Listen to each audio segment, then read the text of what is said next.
আইপিএলে ঝড়ো ব্যাটিংয়ে ক্রিকেট বিশ্ব কাঁপিয়ে দিয়েছেন বৈভব সূর্যবংশী। দ্বিতীয় কোয়ালিফায়ার ম্যাচে আরও এক ঝলমলে ইনিংসে আলোচনায় রাজস্থান রয়্যালসের এই ওপেনার। এবার ৪৭ বলে ৯৬ রান করেছেন সূর্যবংশী। যদিও তার দল রাজস্থান হেরে গেছে গুজরাট টাইটান্সের কাছে। আইপিএলের এবারের আসরে এখনও পর্যন্ত সর্বোচ্চ রানের মালিক বৈভব সূর্যবংশী। ১৬ ইনিংসে সূর্যবংশীর রান ৭৭৬, ২৩৭.৩০ স্ট্রাইক রেটে রান তুলেছেন তিনি। এক সেঞ্চুরির সাথে 50 করেছেন 5টি। এমন বিধ্বংসী ব্যাটিং যে কোনো ব্যাটারের জন্যই স্বপ্নের মতো ব্যাটার। তবে মাত্র 15 বছর বয়সী কোনো ব্যাটারের পরিসংখ্যান এমন, তা জানলে নিশ্চিতভাবেই চোখ কপালে উঠবে আপনার। বিস্ময় বালক সূর্যবংশী আইপিএলের গত আসরেই নিজের কারিশমার ঝলক দেখিয়েছিলেন। এবার সুদে আসলে তৃপ্তি দিয়েছেন ক্রিকেট সমর্থকদের। এমন সময়ে অনেকের দাবি ভারতের জাতীয় দলেও খেলিয়ে দেওয়া হোক সূর্যবংশীকে। আগে বয়সভিত্তিক এবং এই দলে খেলা হলেও ভারত জাতীয় দলের হয়ে কখনো খেলা হয়নি সূর্যবংশীর। স্কোয়াডেও ডাক পাননি কখনো। তবে আইপিএলে এমন পারফরম্যান্সের পর জাতীয় দলের দরজায় যেন জোরে জোরে ধাক্কা দিচ্ছেন সূর্যবংশী।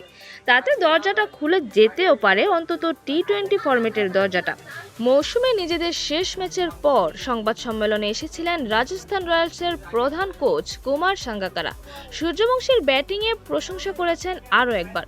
সাঙ্গাকারা বলেছেন, আমার মনে হয় সূর্যবংশী আজকে দুর্দান্ত ব্যাট করেছে। আজকে তার ব্যাটিংটা বেশ কঠিন ছিল, কারণ আরেক প্রান্তে উইকেট পড়ছিল। নার্ভ ধরে রেখে সে ব্যাট করে গেছে এবং আমাদেরকে ডিফেন্ড করার মতো একটি সংগ্রহ এনে দিয়েছে। বৈভব 15 বছর বয়সে বেশ পরিপক্ক। সে ম্যাচ পরিস্থিতি ভালোভাবে বুঝতে পারে। তার কোনো ভয় নেই, সে যেন মৌসুম কাটালো। তাকে নিয়ে আমরা সবাই অনেক গর্বিত। আমরা চাই সে যেন এভাবেই চালিয়ে যায় এবং তার এমন ভয় ডরহীন অ্যাটিটিউড চালিয়ে যায়। আমার মনে হয় সময়ের সাথে সাথে সে আরো ভালো হতে পারবে। সূর্যবংশীর জাতীয় দলে ডাক পাওয়া প্রসঙ্গে সাঙ্গাকারা বলেছেন, মাঠে না নামা পর্যন্ত কেউ জানে না সে কতটা তৈরি। তবে বিশ্বের সেরা কিছু বোলারের বিপক্ষে বৈভব যা করে দেখিয়েছে, তাতে আমার মনে হয় আপনারা ওর সামনে যে কোনো চ্যালেঞ্জে ছুড়ে দিন না কেন, তা গ্রহণ করার জন্য ও পুরোপুরি প্রস্তুত।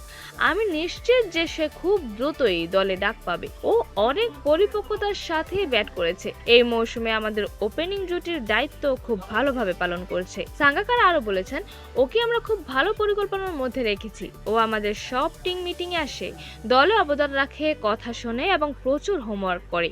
ভালোভাবে অনুশীলন করে, বোলারদের ভালোভাবে বোঝে, তাদের ভিডিও দেখে এবং নিজেকে খুব ভালোভাবে প্রস্তুত করে। আমরা ওর মাথায় খুব বেশি চাপ দেই না।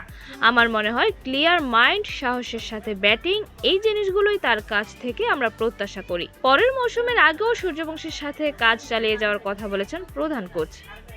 আমরা আমাদের মেডিকেল দলের সাথে বসবো এবং আলাপ করে দেখব তার কি কি দরকার হতে পারে। আমরা ক্যাম্প চালাবো। সে নাগপুরে আমাদের সাথে যথেষ্ট প্রস্তুতির সুযোগ পাবে।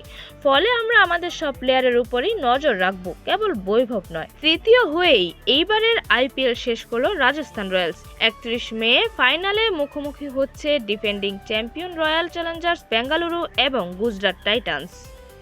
তাজরিমা, ফ্লেভার্স নিউজ।